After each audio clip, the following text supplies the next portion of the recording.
Jadi pada natap wajah, pada menatap bulan gitu, pada hening semuanya. Tiba-tiba Nabi mengatakan, tahukah kalian nanti penduduk surga itu akan menatap wajah Allah seperti saat ini kalian menatap bulan. Tidak ada penghalang di antara mereka, kata Nabi. Ini artinya apa? Apapun objeknya dihubungkan dengan Allah dan akhirat. Dihubungkan dengan Allah dan akhirat itu tafakur. Melihat bulan, nanti gini nih kita ngelihat wajah Allah di dalam surga. Gak ada penghalang sama sekali. Bening gitu, teduh, terangnya tapi tidak menyilaukan. Oh gitu ya Rasulullah, semangat lagi mereka untuk beramal saleh. Tafakur. Nanti tafakur Nabi yang lain misalnya.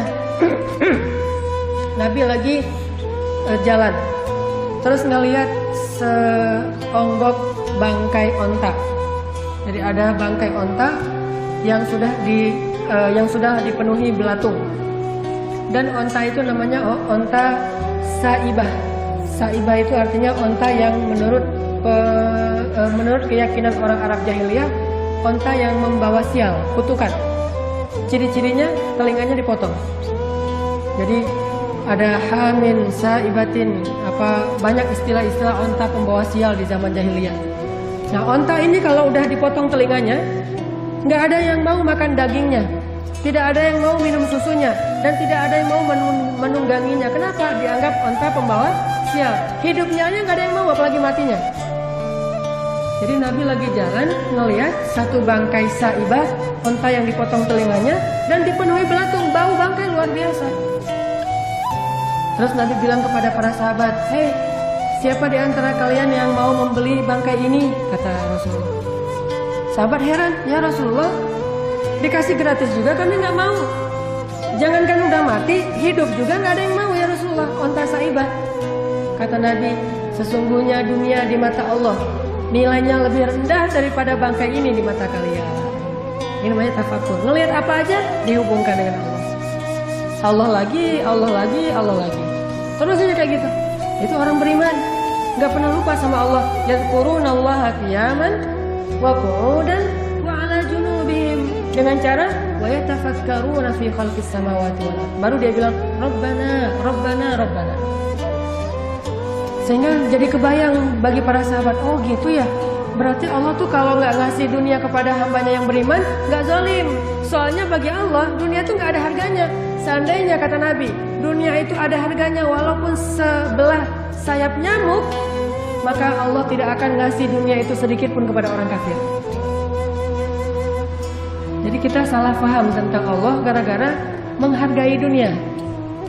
Sehingga ada orang bilang, oh, apa maunya Allah sama saya? Allah kok tega banget sih? Allah kok gak adil sih sama saya?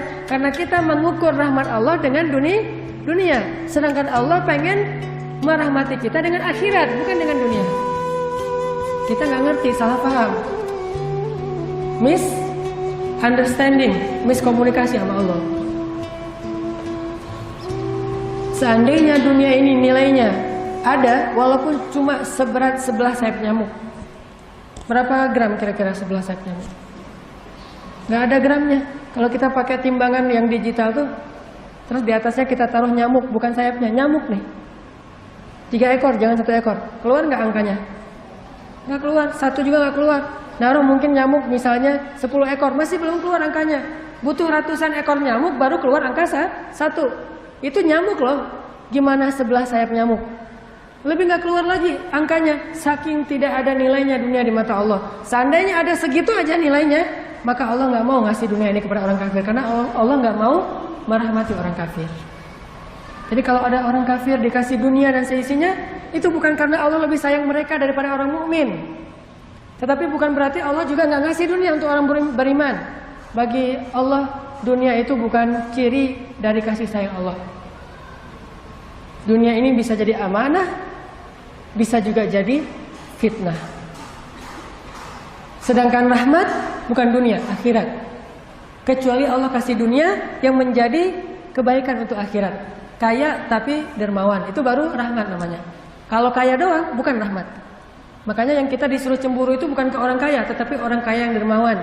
La hasada illa fitnatain. Tidak boleh cemburu kecuali kepada 2 orang. Salah satunya orang yang kaya dan menghabiskan kekayaannya fi sabilillah, menghabiskan kalimat kata kuncinya. Kekayaannya fi sabilillah. Jadi yang kita cemburu itu bukan kekayaan, tetapi habisnya kekayaan itu di jalan Allah. Jadi dunia itu baru jadi rahmat kalau dunia itu membawa orang kepada akhirat, baru jadi rahmat. Kalau semata-mata dunia saja, itu bukan rahmat di mata Allah. Jadi jangan salah paham. Kok saya setelah hijrah malah susah hidup saya? Jangan salah paham. Kalau setelah kita hijrah, setelah kita bertaubat, setelah kita memperbaiki diri, dunia kita malah jadi susah. Bukan berarti Allah mencabut rahmatnya, tetapi Allah ingin mungkin melindungi kita dari fitnah-fitnah dunia. Karena Allah sayang sama kita, nggak dikasih dunia. Kalau dikasih hanya untuk mencukupi kebutuhan kita, yang nggak membuat kita sampai lupa diri. Karena banyak orang makin dikasih dunia makin sombong, makin dikasih dunia makin jauh dari Allah, makin dikasih dunia makin jarang sholatnya.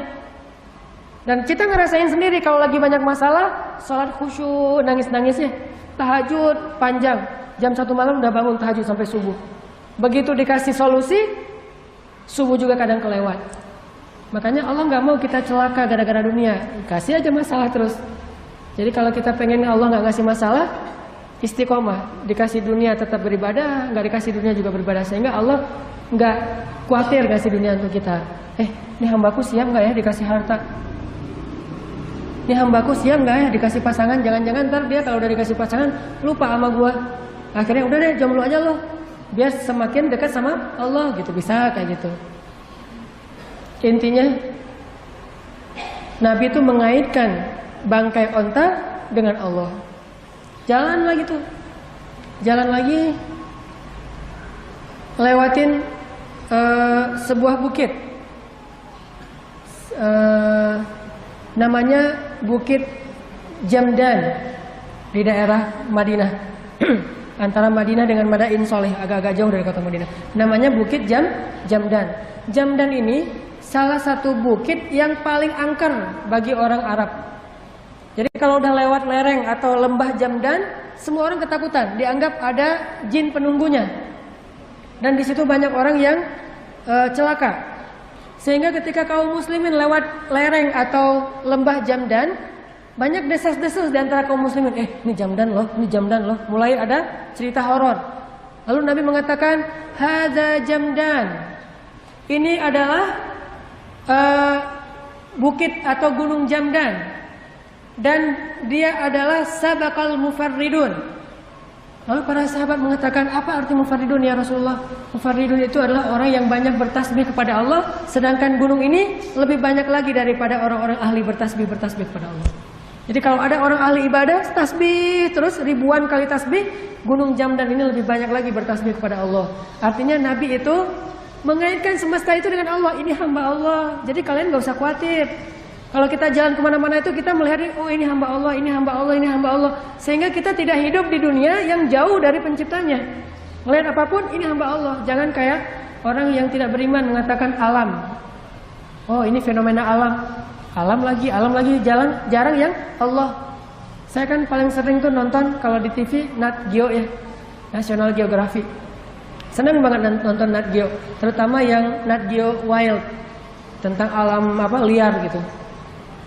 Dan selalu bahasanya alam telah menyediakan segalanya untuk kita. Yang nyediain alam. Itu bahasa orang evolusi. Tapi kita Allah lagi. Sebagaimana mereka tidak pernah enggan untuk mengatakan evolusi alam, kita juga nggak akan enggan untuk mengatakan Allah. Sehingga saya kalau lagi nonton Nat Geo itu, Masya Allah, Subhanallah, sering terkagum-kagum sendiri ngelihat kebesaran Allah di alam semesta. Walaupun referensinya mereka, tetapi tafakur kita untuk mengingat Allah SWT. Kayak misalnya hiu, ocean misalnya, atau killer fish, salah satunya hiu, selain paus pembunuh, killer whale ya, whale killer atau killer whale, pokoknya paus pembunuh aja. Ini ada hiu nih ceritanya. Ternyata teman-teman, hiu itu adalah vacuum cleaner Allah di dalam lautan. Dia itu hanya makan ikan atau makhluk laut yang terluka atau akan jadi bangkai dan akan jadi polusi di dalam laut. Sehingga dia akan punya dua sensor. Satu sensor ciuman darah, satu lagi dia pakai sonar untuk melihat gerak. Jadi kalau ada ikan yang geraknya, berenangnya udah nggak teratur karena terluka dan bentar lagi mau mati, udah mulai lemah nih, maka akan terbaca oleh sonar sensornya hiu dari jarak sekian puluh kilometer. Dan sensor inilah, sonar inilah yang dipelajari kemudian menjadi inspirasi pembuatan sensor dalam kapal selam untuk melihat lawan atau jarak musuh. Dia bisa lebih dari 10 km ngeliat, oh ada ikan yang sekarat tuh, didatangin sama dia dengan kecepatan lebih dari 100 km per jam, dalam hitungan menit datang makan tuh ikan. Karena kalau nggak dimakan oleh hiu, ikan itu akan jadi polusi di dalam laut. Makanya kalau kita berenang di laut jangan panik. Begitu panik, oh wah hiu, ada yang makanan saya tuh. Berenangnya kacau gitu ya, nggak teratur. Sehingga kalau kita lihat orang-orang barat, kenapa yang diving sering di sebelah hiu tapi kok nggak diserang? Karena gerakan mereka itu udah teratur, udah punya ilmu berenang atau ngedive. Coba bayangin diving pas lewat hiu langsung panik sendiri. Hiu yang tadi nggak tahu jadi tahu tuh. Hiu walaupun di sebelah kita kalau geraknya teratur, menurut teori di Nat Geo nih, walaupun gerak di sebelahnya kalau geraknya teratur nggak akan kebaca oleh sonarnya. Sehingga dianggap bukan makanan, tetapi dianggap teman. Bro, gitu. Kalau teratur, tapi kalau bukan teratur, bukan bro tuh, langsung wah ini makanan saya, walaupun jaraknya puluhan kilo, masya Allah langsung. Ini namanya tafakur. Sama kayak gajah. Pernah dengar suara gajah? Kalau gajah bersuara yang bisa kita dengar, berarti dia lagi guyon. Kalau dia manggil temannya, kita nggak bisa dengar. Dia menggunakan suara frekuensi rendah yang tidak mampu didengar oleh manusia. Kita tuh bisa mendengar suara dengan frekuensi tertentu yang udah tinggi. Itu aja kadang-kadang masih aja.